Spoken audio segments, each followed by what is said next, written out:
Imaginez ceci, vous êtes enfin à la maison, totalement épuisé, vous vous sentez épuisé physiquement et émotionnellement. Vous n'avez pas l'énergie pour le faire, mais vous voulez toujours prier. Au milieu de votre fatigue, une voix calme murmure dans votre oreille, vous suggérant de prier. Mais ensuite, une voix plus forte et plus critique interrompt, et vous êtes tenté d'abandonner. Pensez-vous que Dieu vous écoutera dans cette position?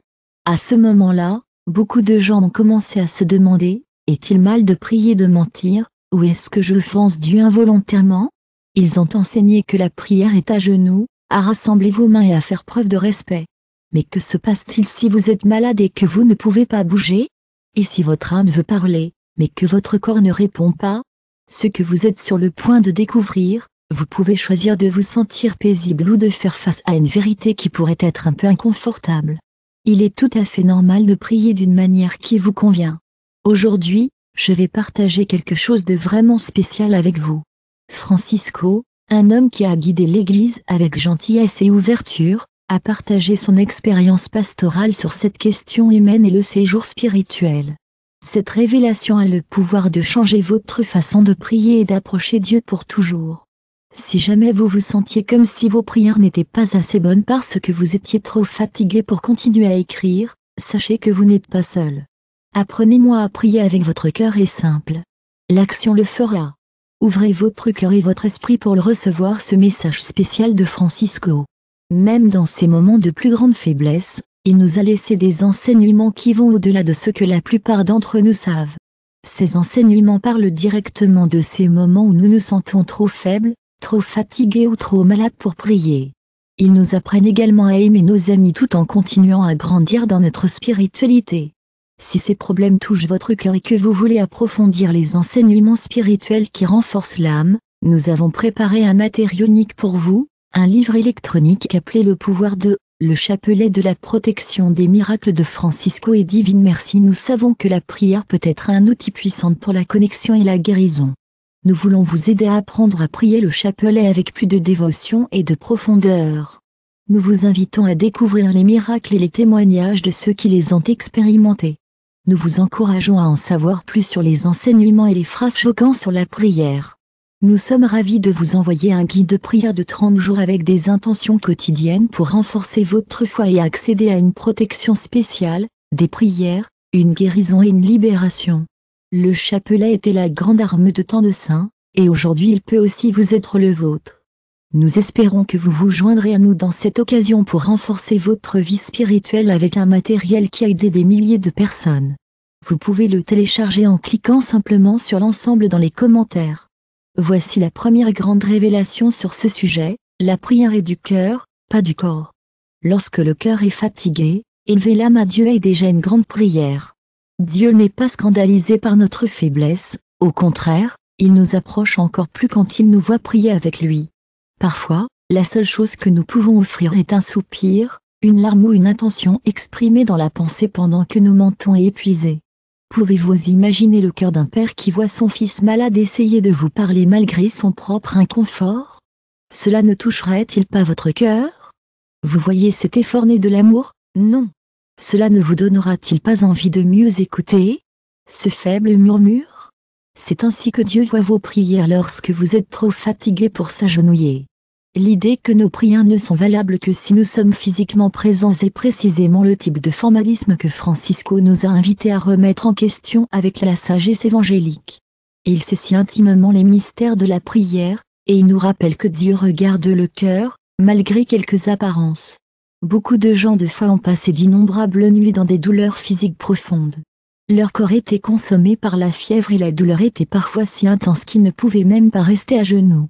À ces moments, ils se sont retrouvés incapables de prier comme d'habitude. Mais leur dévouement à la prière n'a jamais hésité. Pendant ces nuits de douleur extrême, allongés dans leur lit simple, ils ont découvert quelque chose d'extraordinaire dans la prière. Parfois, lorsque nous nous sentons les plus connectés à Dieu, c'est aussi le plus difficile. La prière est la manière la plus intime que nous pouvons communiquer avec Dieu. La force de l'homme et la faiblesse de Dieu, quel sujet fascinant. Lorsque nous apparaissons devant Dieu dans notre fragilité, sans prétention ni formalisme, et avec seulement la vérité nue de notre N-E-E-D, quelque chose de puissant se produit. Dieu devient faible. L'amour pour nous devient encore plus important. Imaginez la prière comme une conversation avec le divin. Lorsque nous parlons à quelqu'un que nous aimons profondément, cela compte vraiment. Que nous soyons assis ou allongés, la présence, l'attention et la sincérité du moment sont ce qui comptent. La réunion de Francisco utilisait cette belle analogie, la prière est comme le souffle de vie. Notre ami pense un instant, n'est-ce pas? Nous respirons dans n'importe quelle position, mentir, assis, marcher. Et notre respiration ne s'arrête pas pour notre posture, n'est-ce pas? De la même manière, la prière que fait notre âme ne dépend pas de la position de notre corps, mais de l'ouverture de notre cœur. Au cours de ses longues années en tant que confesseur, Francisco a trouvé d'innombrables âmes tourmentées qui pensaient que leur prière n'était pas correcte parce qu'ils n'avaient pas suivi une formule ou une posture établie. Une femme qui s'est blâmée d'avoir prié le mensonge pendant sa maladie lui a dit avec tendresse, « Ma fille, je suis sûre que vous conviendrez que Dieu reconnaît la voix de vos enfants. Après tout, seul un mensonge affirme que le corps ne comprend pas ses limites. » Un autre ensemble magnifique est que la prière a différentes stations, comme nous pouvons vivre nos genoux, pour un longtemps, il y a des moments où nous pouvons vivre des genoux pour un longtemps fatigue extrême et maladie. Ces stations sont tout aussi précieuses que la saison d'hiver, qui peut sembler vide mais prépare en fait le terrain pour l'abondance du printemps.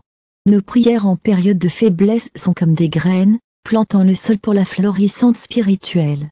Nous pouvons voir que vous avez remarqué que de nombreux saints ont connu leur révélation plus profondément pendant les périodes de maladie ou de faiblesse physique extrême. Teresa de Avila, Juan de la Cruz, Teresita de l'Enfant Jésus, et beaucoup d'autres l'ont vécu aussi. Francisco, je suis ici pour vous dire qu'il se passe quelque chose de spécial lorsque nos corps se rendent et que nos âmes se révèlent devant Dieu. C'est comme une fertilité spirituelle, une belle reddition qui nous amène à la vérité de qui nous sommes. Rappelez-vous Don Manuel, ce vieil homme que j'ai rencontré dans une petite ville? C'était un homme de foi, toujours priant sur ses genoux avec une dévotion inébranlable. À 92 ans, il avait affaire à une grave arthrite, ce qui a rendu à genoux difficile. La première nuit, il était triste et frustré, mais il a toujours trouvé un moyen de prier de son lit. La deuxième nuit, il a essayé de s'agenouiller, mais c'était douloureux. Cependant, il n'a pas abandonné. La troisième nuit, il se sentait mieux et a pu prier de son lit, parler à Dieu comme s'il était un vieil ami. C'est alors que Don Manuel m'a dit, avec un sourire chaleureux, qu'il ressentait la présence de Dieu d'une manière qu'il n'avait jamais eue auparavant, comme si toute sa vie avait été formellement avant une porte, et maintenant dans ma faiblesse, aurait été ouvert. Cela nous amène à l'un des enseignements les plus révolutionnaires. Parfois, nos limites physiques ne sont pas des obstacles pour la prière, mais des portes vers une prière plus sincère et profonde. Une tradition plus essentielle nous a appris à juste titre que la position physique peut aider. J'ai à genoux est un beau geste d'humilité et de révérence. Mais nous rappelons que ce sont des moyens, pas des fins. Je me demande si les choses que nous faisons pour montrer notre dévotion et notre connexion à Dieu comptent comme prière. J'ai à genoux est l'une de ces choses, et c'est un très beau geste. Mais ce n'est pas la seule façon de montrer notre amour pour Dieu. Nous pouvons également montrer notre dévotion à travers nos actions, nos mots et nos pensées. Parfois, lorsque nous avons l'impression que notre prière n'est pas assez bonne car elle ne suit pas toutes les règles, nous pourrions faire ce que Jésus critiquait des pharisiens. Il était en colère contre la façon dont ils se concentraient trop sur l'extérieur et pas assez à l'intérieur. Et, je voulais juste vous faire savoir que parfois, le formulaire peut entraver le contenu. Il y a cette chose profonde et mystérieuse de la spiritualité chrétienne qui dit que lorsque nous devons être plus âgés, Dieu a tendance à nous trouver. C'est comme s'il disait, « Eh, je suis ici ». Ce n'est pas seulement une idée, c'est quelque chose que nous pouvons voir partout dans la Bible et dans la vie des saints. Pensez simplement à toutes ces prières puissantes que nous trouvons dans les Écritures. Et, n'oubliez pas, Jésus lui-même était à genoux, étudiant à Gethsémani. C'était déchirant de voir à quel point le sang était devenu faible, au point où même un ange était nécessaire pour offrir du réconfort. Ce n'était pas dans le temple ou sur le sol avec des mains levées, mais plutôt, elle était tombée dans la terre, éprouvant toute l'étendue de la souffrance humaine. Pourtant, malgré tout, il y a une effusion de prière intense. Rappelez-vous le roi David, qui priait souvent de son lit pendant les moments de maladie ou d'épuisement. Dans le psaume 6, il exprime son épuisement, disant « Je suis épuisé, tellement j'ai mis tous les soirs. Je pleure mon lit, l'irrigation de mon lit avec des larmes. Guillemets. Cette prière, offerte du lit, n'a pas seulement été entendue, c'est devenu une parole réconfortante de Dieu, touchant le cœur de millions de personnes au fil des ans. Même Francisco lui-même a vécu cette vérité d'une manière profondément personnelle pendant une période difficile de maladie. Il se sentait si faible qu'il pensait qu'il n'avait pas l'énergie de prier. Selon ses propres mots, il a dit « J'étais à mon plus faible, et Jésus était le plus proche ». Il a partagé plus tard avec un frère franciscain « Jésus était toujours proche de moi, surtout pendant ce moment. C'est comme si ma vie entière se préparait à ce simple soupir ». Cette expérience de Francisco révèle quelque chose d'extraordinaire.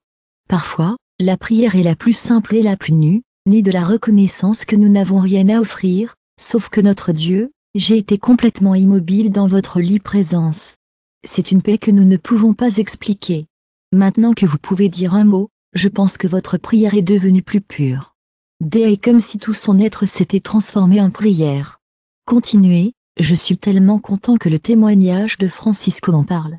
Parfois, lorsque nous perdons la capacité de prier comme nous sommes habitués, nous découvrons une nouvelle forme de prière plus authentique. Il y a une phrase attribuée à lui que j'aime, et cela résume vraiment cet enseignement, Dieu ne compte pas les paroles de vos prières. L'amour avec lequel vous les dites est ce qui compte, peu importe si vous êtes à genoux dans une église ou chuchotant d'un lit d'hôpital. Ce qui compte le plus, c'est l'amour, la sincérité et la façon dont vous le livrez. Dans sa lettre aux Romains, Saint Paul a écrit quelque chose de vraiment révélateur, c'est toujours là pour nous, nous aidant lorsque nous ne savons pas comment demander ce dont nous avons besoin. C'est tellement utile, et c'est là pour nous quand nous ne pouvons même pas mettre en mots ce que nous ressentons. N'est-ce pas incroyable?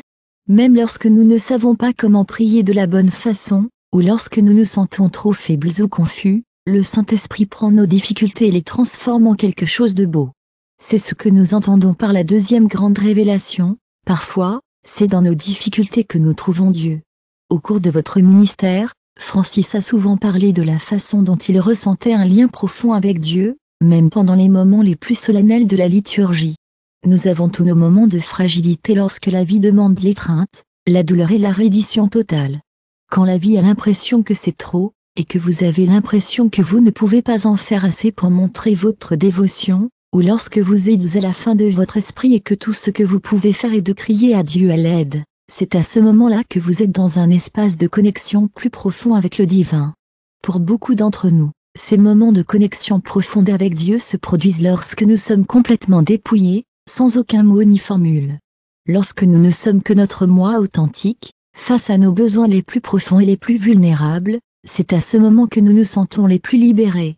Ce message nous rappelle l'importance du pape François, ne vous inquiétez pas si vous ne pouvez pas vous agenouiller pour prier parfois. Si vous vous sentez fatigué ou âgé, ou si une maladie vous empêche de vos prières, ça va. Et ne pensez pas que vos prières sont moins précieuses simplement parce que vous n'êtes pas en mesure de s'agenouiller. Prier, c'est parler à Dieu du cœur, et Francisco enseigne que le cœur parle même lorsque le corps ne l'est pas. Il est important de comprendre que notre vulnérabilité n'est pas un obstacle à la prière, c'est souvent un moyen vers une prière plus authentique. Lorsque nous sommes forts, en bonne santé et en contrôle, notre prière peut parfois être entachée par la fierté et les intentions égoïstes. Quand nous nous sentons faibles et prions d'un lieu de besoin, il n'y a pas d'espace pour l'arrogance. C'est ce que San Pablo a découvert, et c'est quelque chose que nous pouvons tout vivre.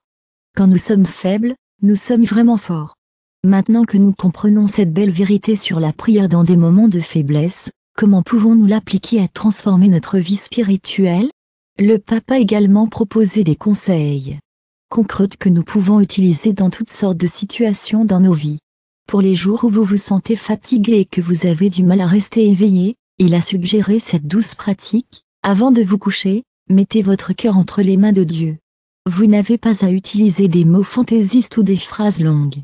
Dis-lui simplement, Seigneur, me voici. Tu sais tout ce dont j'ai besoin. Je me donne à toi. Envoyer cette simple prière dans le confort de votre propre lit peut signifier le monde à ceux qui en ont besoin. Lorsque vous avez affaire à la maladie et à la douleur, Francisco nous rappelle que nous ne sommes pas seuls. Je suis ici pour vous soutenir dans votre douleur, et je vous envoie des prières aussi puissantes que les liturgies les plus élaborées pour les personnes âgées qui ne peuvent plus s'agenouiller comme il l'a fait auparavant. J'ai des conseils particuliers pour vous. Essayez de vivre toute votre vie en tant que phrase continue, respirant à chaque battement, chaque instant d'existence et l'offrant à Dieu comme un acte d'amour. C'est peut-être la forme de prière supérieure lorsque notre vie est une façon de communiquer avec Dieu qui va au-delà des paroles ou des actions. Pour les parents et les mères occupés qui sont souvent épuisés de prier, ces mots offrent du réconfort. Le rêve d'une mère, fatiguée et usée, offert à Dieu est une belle prière. Dieu comprend la langue de l'amour sacrificiel. L'une des pratiques qui a le pouvoir de transformer des vies est ce. Il a dit que la prière du moment est simplement de reconnaître Dieu en toutes circonstances et de diriger un bref mot d'amour, de gratitude ou de supplication.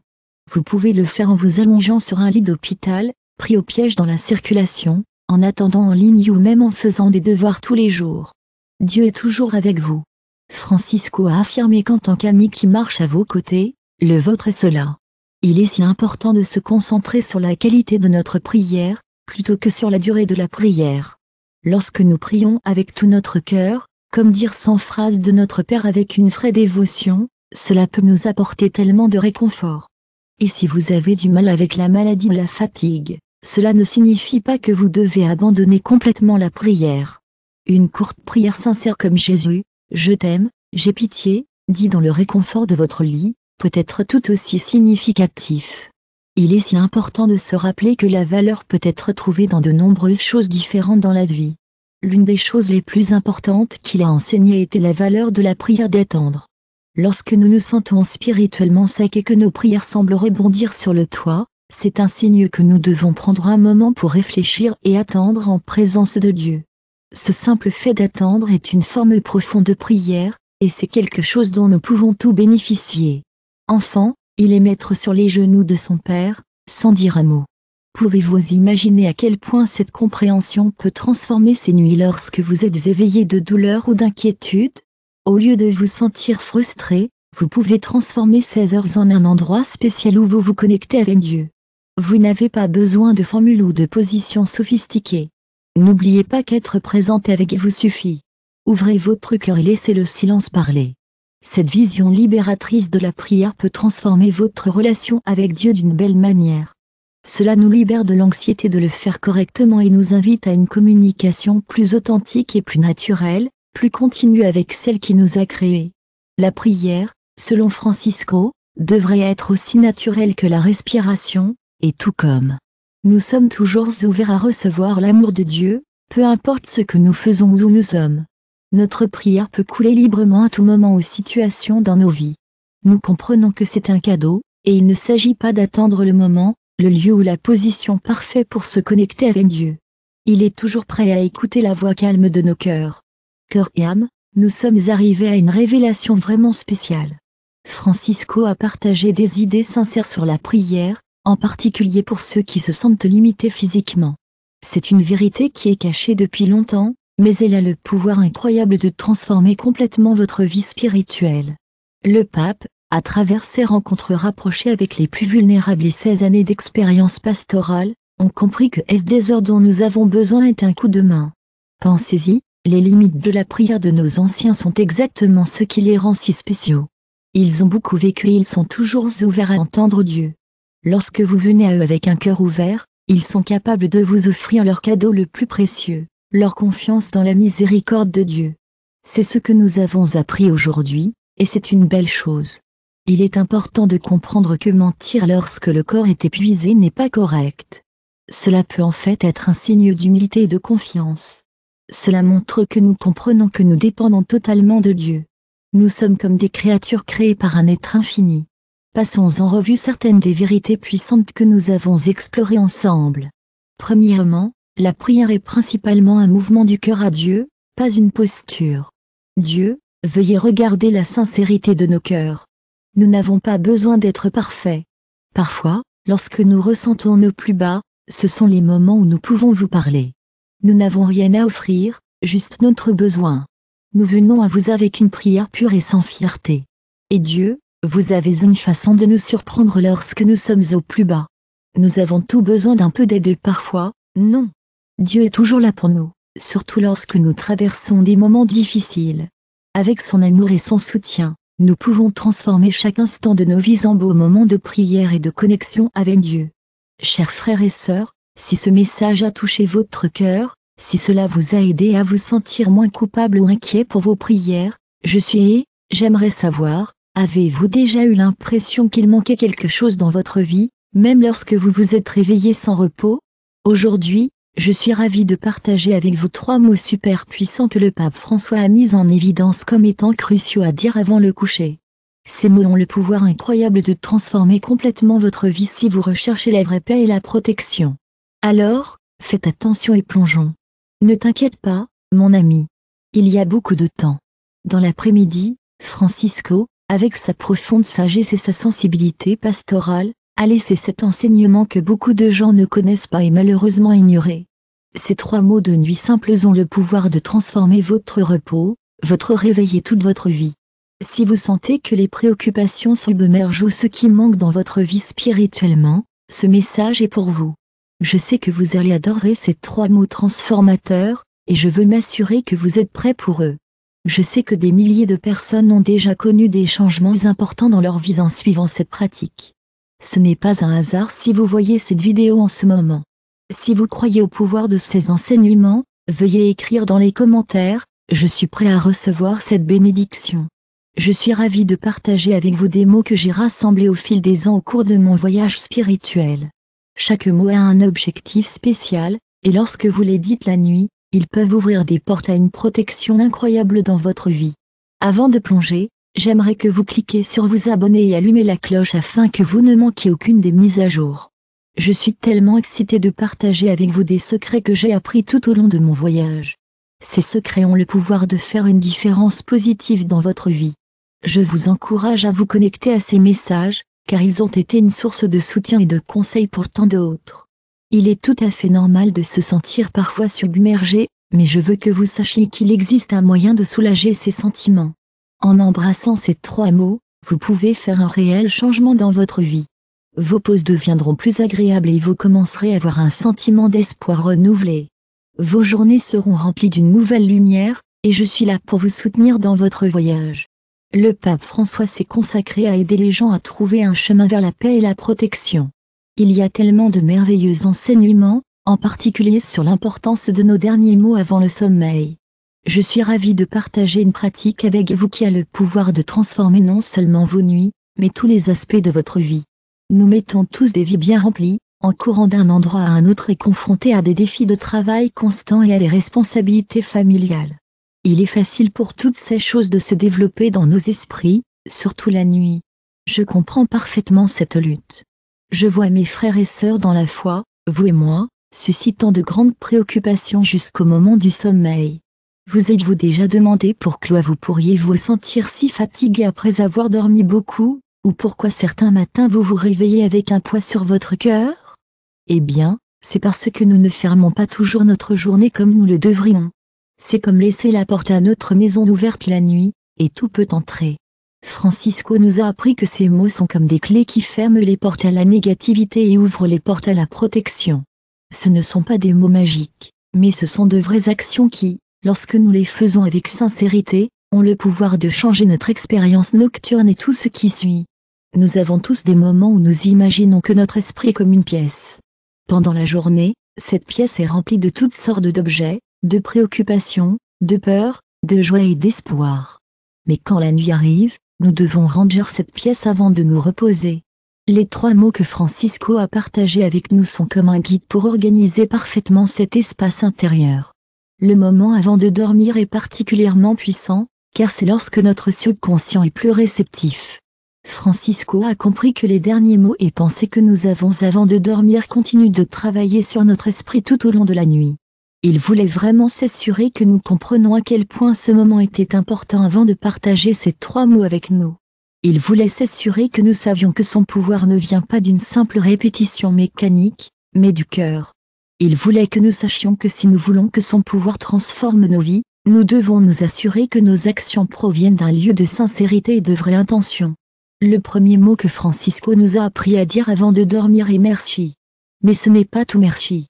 Il nous a montré qu'il y a un type de remerciement spécial qui a le pouvoir de transformer complètement nos vies pendant que nous dormons. Dormez avec gratitude. Avant de vous coucher, prenez un moment pour réfléchir à toutes les bonnes choses de votre vie, même pendant les moments difficiles. Nous sommes souvent tellement pris dans nos problèmes que nous oublions d'apprécier les bénédictions qui nous entourent. C'est comme si nous portons des lunettes noires qui ne nous font que voir le négatif. Savez-vous pourquoi je suis si grand en remerciant avant de me coucher? C'est parce que j'ai trouvé qu'être reconnaissant a un effet vraiment puissant sur notre esprit. Lorsque nous sommes reconnaissants, notre esprit s'ouvre, notre cœur s'ouvre et notre vie commence à changer. C'est comme allumer une lumière dans une pièce sombre, tout à coup, tout semble plus brillant. Alors, pratiquons d'être reconnaissants avant de frapper le foin. La gratitude est une chose si puissante, non? Il y a 3 aspects de la gratitude qui, je crois, sont vraiment fondamentaux. Tout d'abord, nous devons remercier pour les bénédictions évidentes dans nos vies, notre famille, notre travail, notre santé. Deuxièmement, et cela est très important, nous devons remercier pour les difficultés auxquelles nous sommes confrontés. Si vous avez bien entendu, il a dit que les épreuves sont des opportunités déguisées pour la croissance. Le troisième aspect, et peut-être le plus puissant, est de remercier ce que c'est à venir. Lorsque nous apprécions à l'avance, nous manifestons une profonde confiance dans les plans de Dieu pour notre vie. C'est ainsi que nous plantons une graine de bénédiction pour le lendemain. Mais comment pouvons-nous mettre en œuvre cet enseignement? Avant de frapper le foin, prenez quelques minutes pour réfléchir à votre journée. Pensez à 3 choses dont vous êtes reconnaissant. Ils peuvent être grands ou petits. C'est peut-être l'étreinte d'un être cher, un délicieux repas, un problème que vous avez résolu, ou simplement le fait que vous êtes en vie et capable de respirer. Être capable de respirer nous a appris que la gratitude doit être spécifique. Dire merci pour tout ne signifie rien. Par exemple, vous pourriez dire « Merci d'avoir appelé, fils. Ce matin, merci pour la force de relever ce défi au travail ou merci pour la paix que je ressens en ce moment. » Lorsque nous pratiquons la gratitude de cette manière, quelque chose d'extraordinaire peut se produire. Lorsque nous nous sentons reconnaissants, nos cerveaux commencent naturellement à chercher plus de raisons d'être reconnaissants. C'est comme faire de l'exercice d'un muscle, plus nous l'utilisons, plus il est fort. Les gens qui pratiquent la gratitude avant de se coucher ont remarqué qu'ils commençaient à avoir plus de bénédictions dans leur vie. La gratitude a également un impact direct sur notre sommeil. Lorsque nous nous endormons avec un cœur reconnaissant, nos rêves ont tendance à être plus vifs. Le réparateur explique que c'est parce que la gratitude libère notre esprit du stress inutile. Une pratique spéciale recommandée est de garder un petit cahier à côté de votre lit. Et, voici quelque chose de vraiment agréable à penser, vous n'avez pas à faire vos raisons de vous sentir reconnaissant. Parfois, les meilleurs cadeaux sont les petits moments qui nous font sourire, comme un sourire amical, ou les rayons chauds du soleil, ou une tasse de café qui frappe l'endroit. Quand je partage notre gratitude, c'est comme si nous avions débloqué la première porte d'une nuit paisible. Et quand nous avons l'espoir, c'est comme une étincelle de transformation s'enflammer, pas seulement dans nos nuits mais dans toutes les parties de notre vie. La deuxième chose que nous apprenons à dire à nos enfants avant de me coucher est « je pardonne ». Et pardonner est un élément tellement crucial de se sentir libre. Nos cœurs comprennent que parfois nous portons des pesos qui ne nous appartiennent pas. Vous avez peut-être remarqué que les enfants qui sont enclins à avoir l'air géant lorsque nous allons nous coucher ont expliqué que cela se produit parce que notre conscience cherche naturellement la paix. Cette paix ne vient que lorsque nous sommes honnêtes avec nous-mêmes et avec Dieu au sujet de nos actions. Mais nous devons prêter attention à nos erreurs avant de dormir.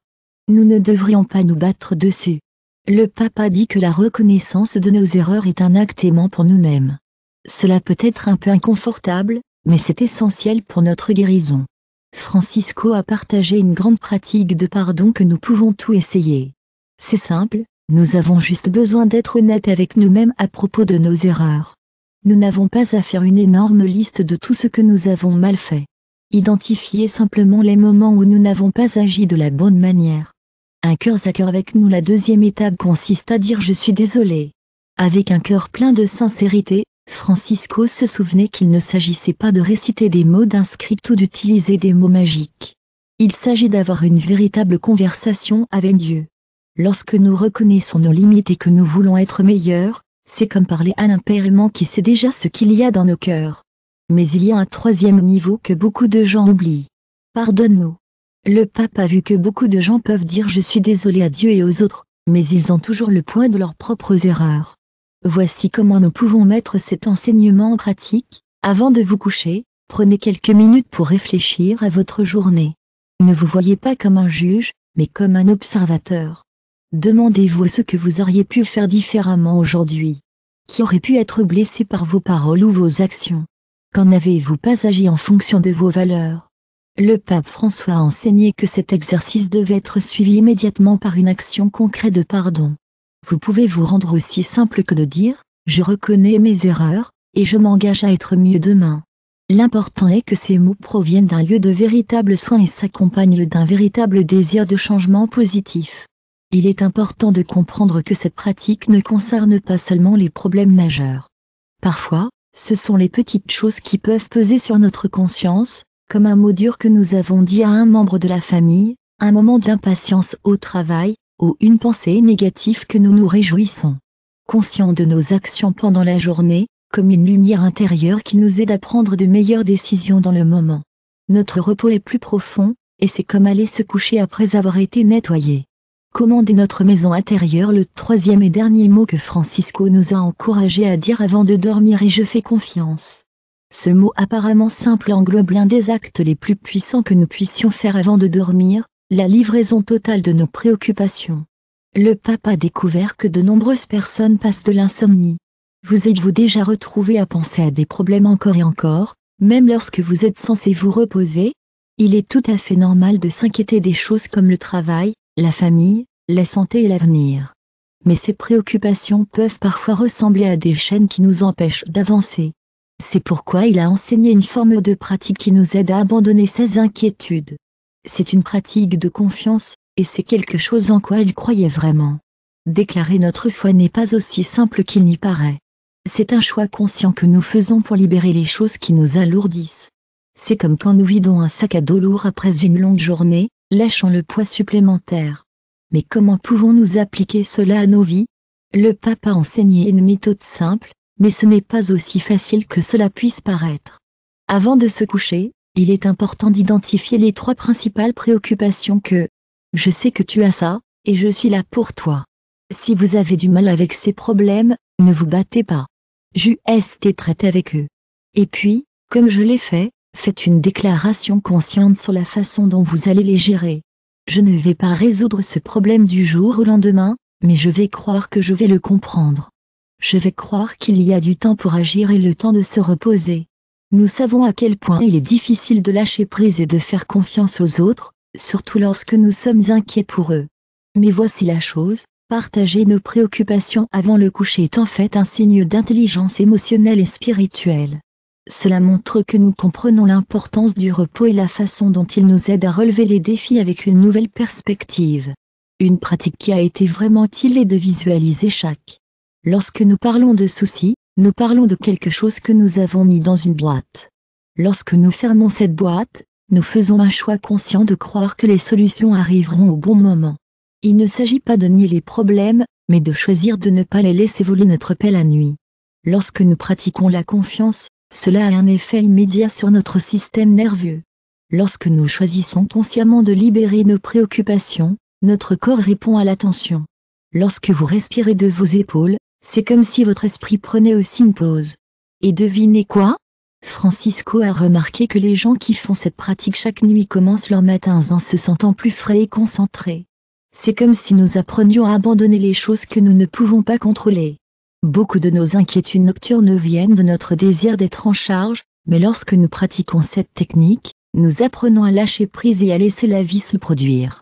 Il est important de comprendre la différence entre ce que nous pouvons changer et ce que nous devons. Un élément clé de cette pratique est votre régularité. Il s'agit de faire du brossage de nos dents une habitude naturelle. Vous verrez que les préoccupations que vous avez n'ont pas autant de pouvoir sur vous. Ce n'est pas comme s'ils disparaissent, mais vous apprenez à les gérer d'une manière différente. Je connaissais ce 3e mot, j'ai confiance. Complet.